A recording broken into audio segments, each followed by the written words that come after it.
Okay, good day, class. So I think last week I gave you this seat work.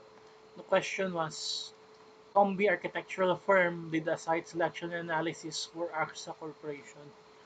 How much did the architectural firm should charge the client if the following breakdown of expenses incurred in the whole duration of the technical services they provided? So the breakdown of services, the senior architect spent 18 hours, the rate of 650 per hour. The ENP consultant spent 2 hours with the rate of 500 per hour. The secretary prepared the data gathering and research for 90 hours at the rate of 50 per hour. The transportation cost of 10,000 pesos, printing and long distance calls of 5,000 pesos, and a 2.5 multiplier for overhead cost. So this would be the answer for it. So direct cost is equal to AN plus CN plus TN, then the fee is direct cost times the multiplier. So the total cost of service charged to the client is the fee plus R. So the direct cost would be, you have 18 times 650, which is the 18 hours spent, plus 2 times 500 pesos, plus 90 times 50. That's a total of 17,200. And then with the multiplier of 2.5, the answer should be 43,000. And then the total cost of service charge to the client is 43,000 plus 10,000 transportation cost plus 5,000 the printing and long distance cost for a total of 58,000 pesos. Okay, so that was for our activity last week. Then let's move to 4.2, the professional fee plus expenses. So this method of compensation is frequently used when there is continuing relationship involving a series of projects. So it establishes a fixed sum over and above the reimbursement for the architect's technical time and overhead. An agreement on the general scope of the work is necessary in order to set an equitable fee. And we also have at 4.3 the lump sum or fixed fee. This method may be applied to government projects since they entail more paperwork and time-consuming efforts. Then you also have at 4.4 the honorarium plus reimbursable expenses. So in some cases, a client may request an architect to do work which will require his personal time, such as 4.4.1, attending project-related meetings, conferences, or trips. Second, conducting ocular inspection of possible project sites and conferring with others regarding prospective investments or ventures and the like. So, for these particular activities, the architect, as an agent of the owner, may be paid on a per dime and honorarium basis plus out-of-pocket expenses as but not limited to travel, accommodations, and subsistence. So they also have what you call the mixed methods of compensation. So the SPP provides for more than one method of compensation for a project. So each project should be examined to determine the most appropriate and equitable method of compensation.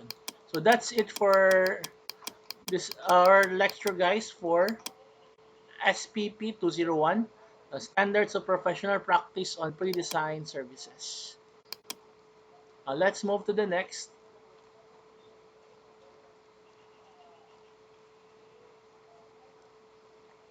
The regular design services of the architect.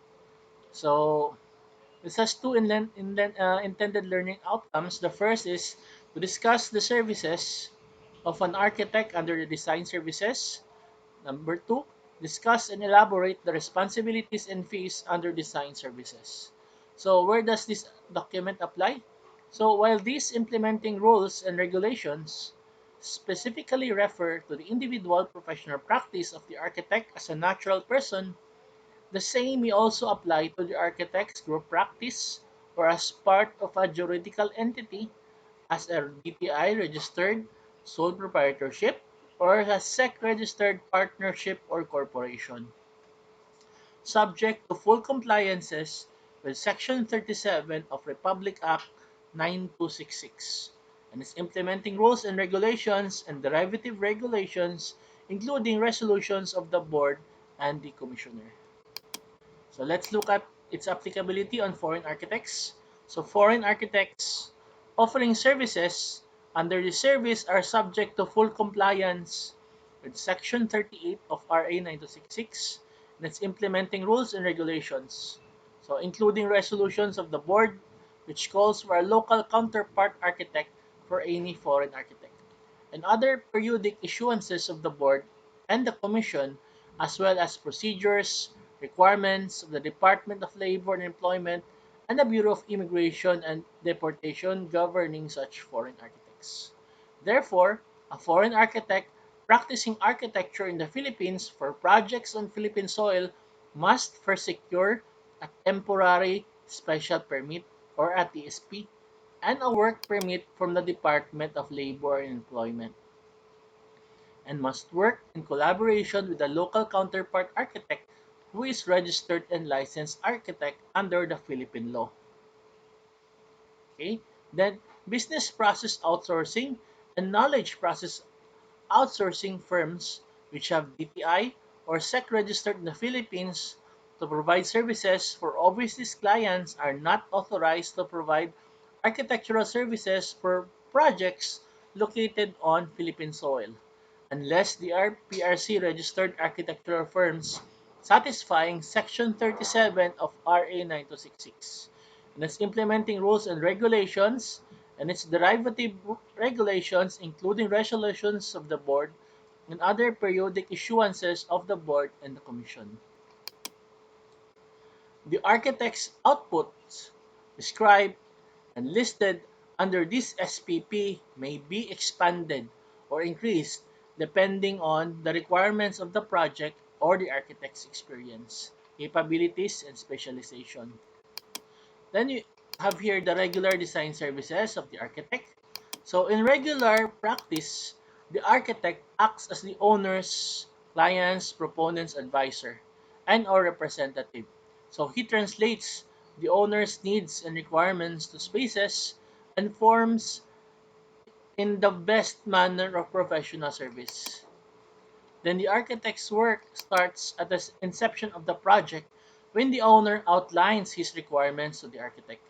The work covers the various aspects of the project, from analysis and study of the needs and requirements, to the preparation of the necessary instruments of service, and finally, to the supervision during project implementation. So it ends only when a general contractor or builder turns over the completed project to the owner. Okay, so this is important, class, to know when the architect's work starts so that you'll know when you should charge your fees in the future when you'll be practicing architects. Okay, so for another part of it are what are the scope of services under the regular design services of the architect.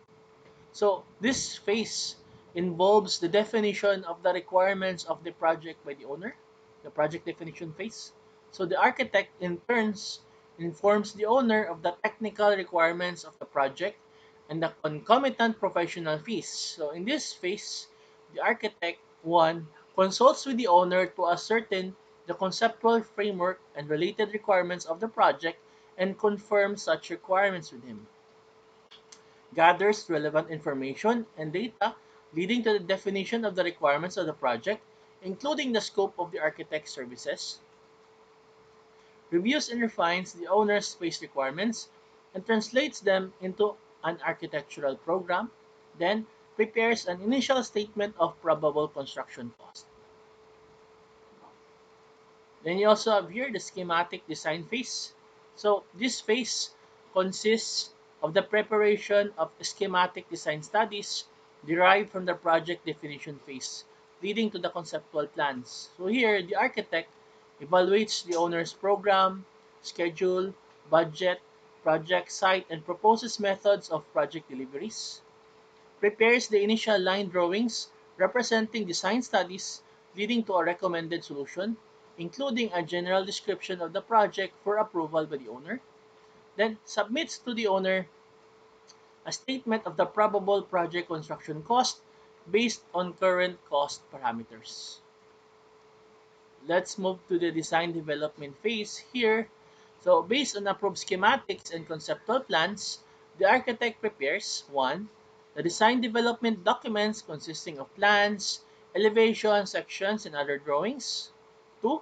outline specifications to fix and illustrate the size and character of the entire project as to type of materials, type of structural, electrical, mechanical, sanitary, electronic, and communication systems. Then, a diagrammatic layout of construction systems and an updated SPPCC for submission to the owner. Then we also have the contract document phase. So based on the approved design development documents, the architect prepares the complete contract documents consisting of detailed designs and construction drawings, setting forth in detail the work required for the architectural, structural, electrical, plumbing, sanitary, mechanical, electronic, and communication works prepared by the architect and the respective professionals involved. Prepares technical specifications describing type and quality of materials, finish, manner of construction, and the general condition under which the project is to be constructed.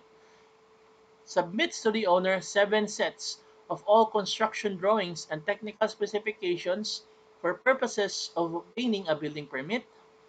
Updates the SPCC based on changes in scope, requirements, or market conditions. Assist the owner in filling the required documents to secure approval of government authorities having jurisdiction over the design of the project. Then we also have the bidding or negotiation phase. So in this phase, the architect, one, prepares the bid documents such as forms for contract letting, documents for construction, forms for invitation, and instruction to bidders, forms for bidders' proposals, general specifications, specific conditions of contract, etc. 2. Assist the owner from the early stage of establishing a list of prospective contractors to the awarding of the construction contract. Then we also have for competitive bid procurements, the architect furnishes complete sets of the bid documents for purposes of bidding in as many sets as may be required to conduct a successful bidding. So the said documents are loaned to the bidders at an amount sufficient to cover direct and indirect costs attendant to the preparation, packaging, reproduction, and delivery of the said documents. The bid documents are the intellectual property of the architect, so refer to Section 33 of RA 9266. It must be returned by all entities acquiring bid documents. A bond may be required to assure the return of the bid documents. The architect retains the sole ownership and copyright to the said documents. As such, bidders must not reproduce nor use the documents for unauthorized purposes. So the owner also must not use the documents for any other purpose other than the project for which the owner and architect signed an agreement. So the architect also helps in organizing and conducting pre-bid conferences, responds to questions from bidders, assists the owner in obtaining proposals from contractors, analyzes bid results, and prepares abstract of bids, notice of awards, notice to proceed, and other construction contracts. So for negotiated contracts, the architect performs similar functions like in item 2.5.2 but negotiates with one contractor instead of many bidders. For the construction phase, the architect performs the following. One is to make decisions on all claims of the owner and contractors on all matters relating to the execution and progress of work or the interpretation of the contract documents. Two, prepare change orders, gather, and turn over to the owner written guarantees required of the contractor and subcontractors. 3. Make periodic site visits to the project site to familiarize himself with the general progress and quality of work and to ascertain that the work is proceeding in accordance with the contract documents. The architect shall not be required to make exhaustive or continuous 8-hour on-site supervision to check on the quality of the work involved and shall not be held responsible for the contractor's failure to carry out the construction work in accordance with the contract documents. During such project site visits, on the basis of his observations, he shall report to the client defects and deficiencies noted in the work of the contractors, and shall condemn work found failing to conform to the contract documents. 4. Determine the amount owing and due to the contractor and issues corresponding certificates for payment for such amounts based on his observations and the contractor's applications for payment.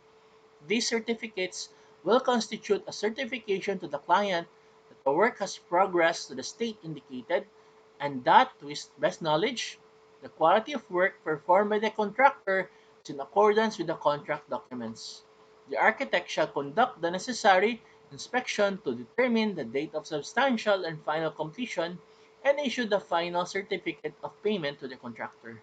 Then the fifth, should more extensive inspection or full-time 8-hour construction supervision be required by the client, a separate full-time supervisor shall be hired and agreed upon by the owner and the architect, subject to the conditions provided in the SPP document on full-time supervision.